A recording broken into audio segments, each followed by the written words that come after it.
Welcome back once again, and in this video we are going to cover three topics. That first we are going to understand consumption function, then saving function, then the types of both the function. So let's start with the consumption function. I have explained you in the previous video that it represents through the C bar plus by. Here C bar means autonomous consumption and B refers to marginal propensity to consume.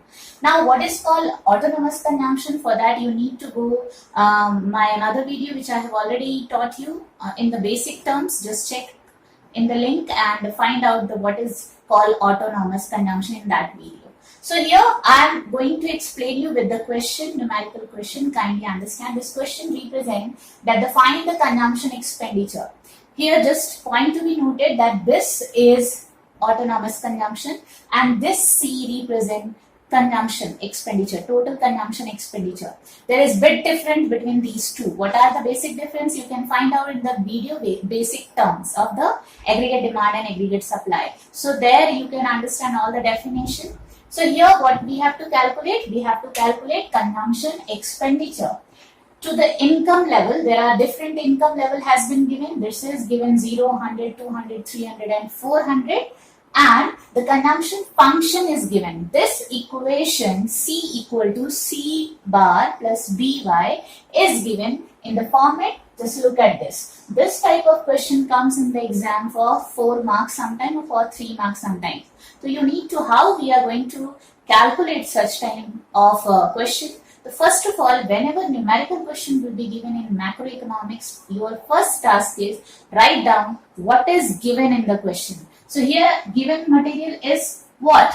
First, if you see 60 plus 0.6y is given, which means C bar, we all know this represents C bar, okay, and this point represents B, and y is given, which is already income. So we can write down that C bar is given 60, B is given 0.6, and y there is a number of different income level is given in the question. So you can solve it by making a table, or you can solve one by one also, no problem is there. I am making by the making the table. So here I am writing income level is given 0, 100, 200, 300 and 400. This is income level. Now I am going to find out C, because C we have to calculate total consumption, and here total consumption, for that B is given 0.5, and always remember B will be always constant in at all level of income of output. Okay, so here I am just going to write down MPC value, that is equal 0.6. okay, after that just find out the consumption. It can be calculated using the formula C bar plus by. So here what will be the answer? Just look at C bar is given 60 plus B is given 0.6 and y is here 0. So what will be the answer? This portion after multiplication will be 0. 60 plus 0 is 60. Okay. Now the second income level. C bar is given 60. B is given 0.6 and income level is given 100. Okay. So when you are going to multiply this portion, you will get 60 plus 60 means 120. In the same manner, we are going to calculate at the 200 level of income. What will be the calculation? If you are going to calculate, this will be 120 means 60, this is 180. And the same manner, we are going to calculate in all the income level. So we'll find that the value of total consumption expenditure.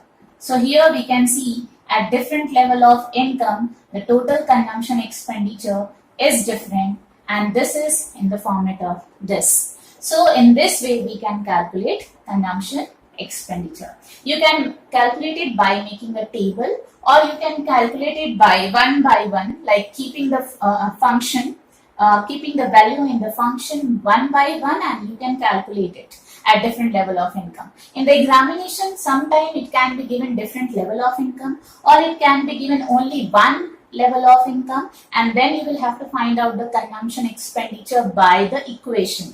Equation, always you need to identify what is given in the equation. So whenever such kind of equation you will find, it means it's quite clear that we all know C is equal to C bar plus B bar. It means the first thing which is given, that is autonomous consumption, and the second point value which is given, that is B, and this is Y. Keeping the value on the function, you will get the answer. Let's try to understand what do we know about aggregate supply. Aggregate supply, as we have seen, aggregate demand is totally related to the total expenditure incurred by an economy, by entire economic sector. Just similar, we are going in an income point of view. So aggregate supply will refers to the money value of final goods and services which all the producers are willing to supply in an economy in a given period of time. If you see definition minutely, you will understand in the aggregate demand we have seen that the entire economy is willing to buy in a given level of income in an accounting year. Here what is happening, it refers to those final goods value and their money value.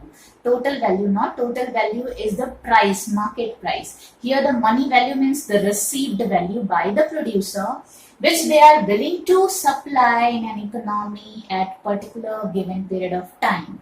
So here that create aggregate supply. If we are going to express aggregate supply in physical term, we can say aggregate supply is total output of goods and services in an economy. Means whatever the total output we are producing in an economy in one accounting period and we are supplying it to the market, and that value refers to aggregate supply. So we all know the total output we used to represent in an economy in the form of factor of productions.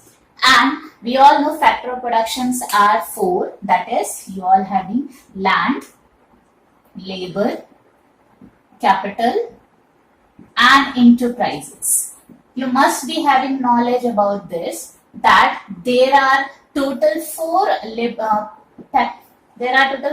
factor of productions. These factor of production which are essential for the production of goods and services are land, labor, capital and enterprises. Here, if you are going in the money value term of these 4, what you will get? From the land we used to get rent, from the labor we used to get wages, okay, and the capital will be in the money term either interest, and enterprises will get the money term either in profit or in loss, okay. So if we are going in the money value, we'll find that total output of the goods and services, when it is represented in the factor of production, the money value, rent, wages, interest and profit, it becomes the total income for the nation. So we can say aggregate supply is equal to national income.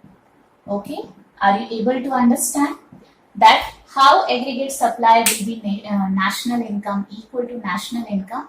That aggregate supply refers to the money value which our producers are willing to supply in an economy in one given period of time. Or we can say in a physical term, we can say when the total output of the country of the goods and services which is produced in an economy, that will be aggregate supply. And total output we used to represent in the factor of production, naturally, and the factor of production when money value we used to represent, that will be in the form of rent, wages, salary and interest and profit and losses. So when it combines all together, it becomes the value of final goods and services and their money value. So it will be the income for the nation. So we can say, in other words, we can say AS is equal to national income, and national income we used to represent with the term Y. So we can say AS is equal to Y also. This is again an important concept I am telling to you while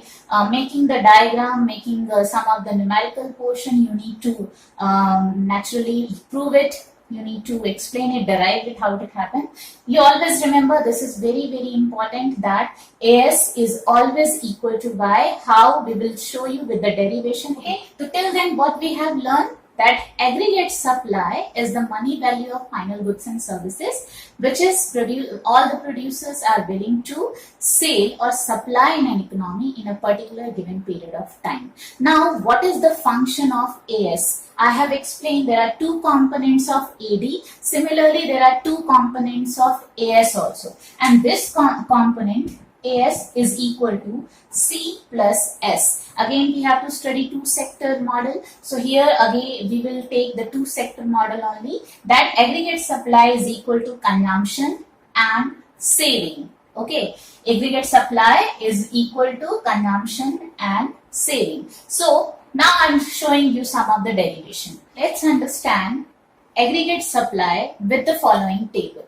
Through the table, we are going to calculate how we can calculate aggregate supply. Okay, so if you see the table properly, here I have taken 4 columns. First column, you are going to see different level of income. Okay, and then consumption, the previous in AD, whatever the figures I have taken, the same figure with the same table I am going to calculate. Here the consumption value we have taken. Now we have to find out the saving value, then we will calculate aggregate supply. As we all know, aggregate supply can be calculated saving plus consumption. So here we have to find out saving. How will you find out? If you remember, I told you that AS is equal to what kind? Income. AS is equal to Y, which is also called national income or income level. Okay, so here AS is equal to Y, and we used to write AS is equal to C plus S. So can we write Y equal to C plus S? Okay, so can we write that S equal to Y minus C?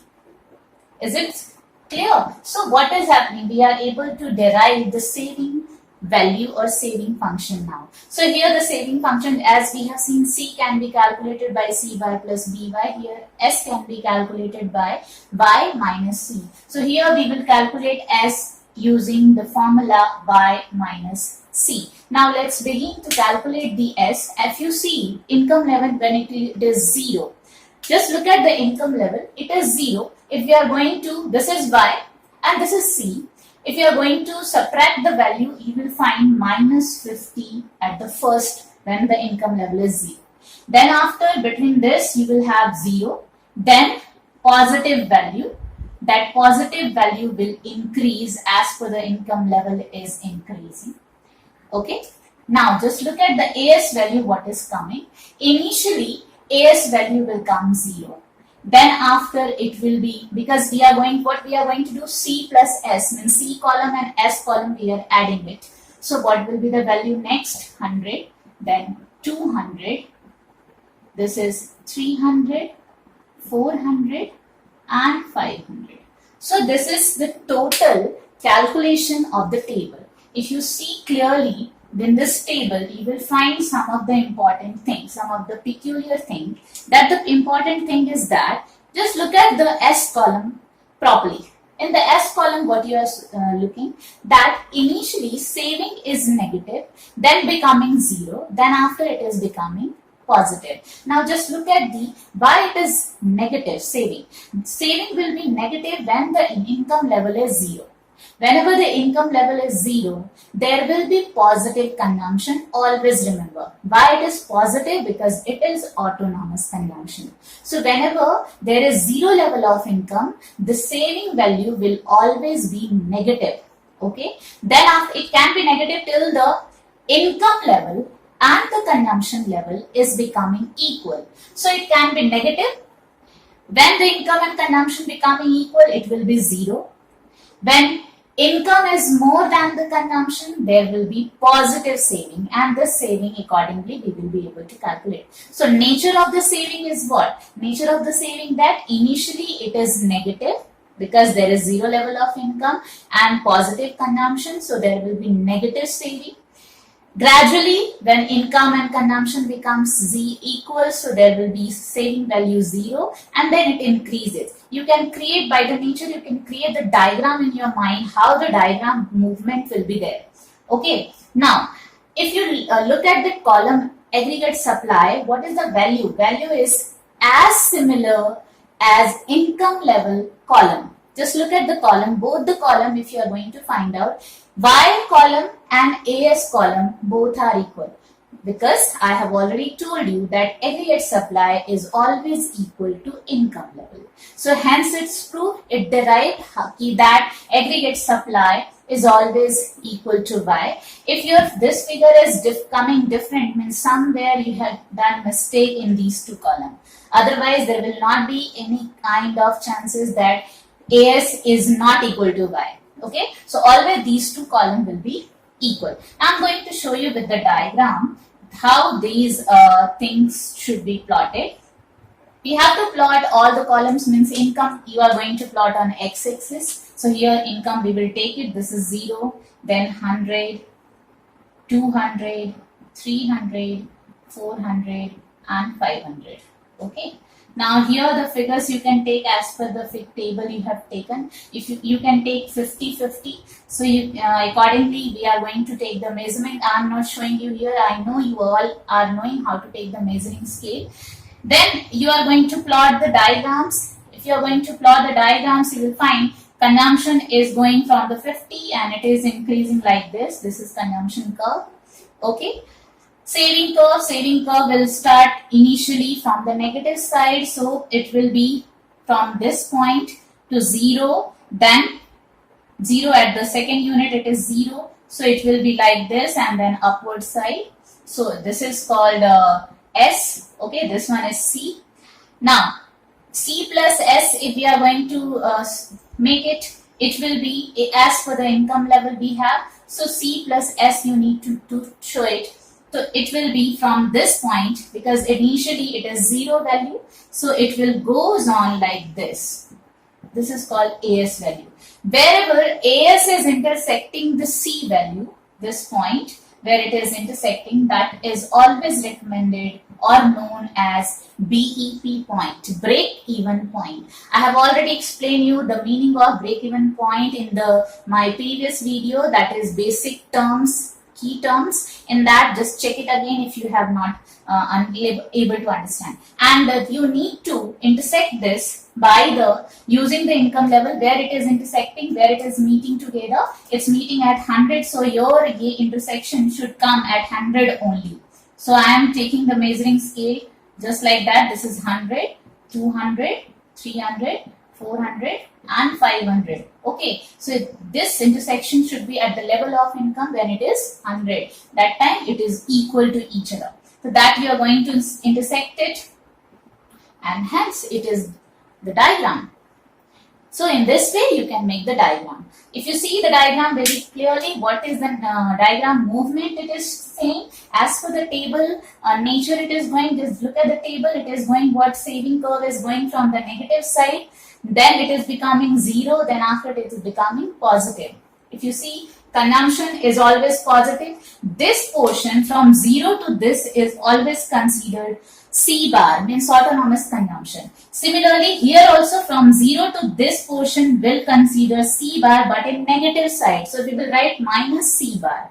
Is that clear? This is also represent negative side of saving. So we will write minus C bar. Why it is happening? Because of the positive autonomous consumption. So that's why we have written autonomous consumption negative. So this portion is minus C bar. This is positive C bar. And here it is, when it is 0, means AS and C becoming equal to each other, where they are intersecting to each other, that point will be BEP point, and C is always positive. AS initially start from the 0. So we will start from the origin point, which always form 45-degree angle, and it should, so we can write like this also. Okay, so in this way we are going to make the diagram. You need to practice a lot for the making of the diagram and learning the table, and after that we will understand how to derive saving function. So So here I am showing you how to calculate saving function. As we all know, saving is calculated S equal to Y minus C. So let me show you the derivation, how saving function is calculated from the consumption function. It always comes last year in this year also this has been asked through the diagrammatic presentation, this derives saving function from the consumption function. So here I am explaining you not diagrammatic, but I am explaining you a numerical way how to calculate saving function from the consumption function. So it's quite clear that S is calculated by Y minus C. Putting the value of C, we can find out the saving function. So can we write down when we are going to put the value of C? So we all know Y equal to Y minus C means C value is always equal to, if you remember, C value I have explained it is equal to C bar plus BY. So can we write like this, C bar plus BY? Is that clear? Now, can these value, it is also Y, it is also Y, both the family we are going to make it together, and the next value which is separated one I am keeping aside. So minus C bar plus Y plus PY. Is that okay? So now if further simplification if we are going to do, we can write down like this, minus C bar plus, okay, I'm sorry, one mistake I did. This is in bracket. So this is in bracket means this value will come out in negatives. Okay, so now what I'm going to do it, we are going to summarize, simplify it. We can write down like this, minus 1 minus B in bracket Y. Is that clear? So this is called saving function. Okay, this is saving function. Now taking an example, one question, like suppose C value is given, that autonomous consumption is given 60. Okay, and D. Now here B value, this 0.6, and we want to calculate it on the income level 100. So income level I am assuming here 100. With this we have to find out what is the saving value. So now putting the value at this, we can calculate it. Now just look at C value is given 60. So we can write down here minus 60 plus 1 minus C. B value it is given 0.6. So B value we are going to write down 0.6. Okay. And Y value is given 100. Okay. So now you are just going to calculate 1 minus 0.6, 0.4, multiply with 100, 40. So minus 6 plus 40, 20 will be saving. Is that clear? So in this way we can calculate saving also, and we have already seen how to calculate consumption function. So the consumption function and saving function topic is completed.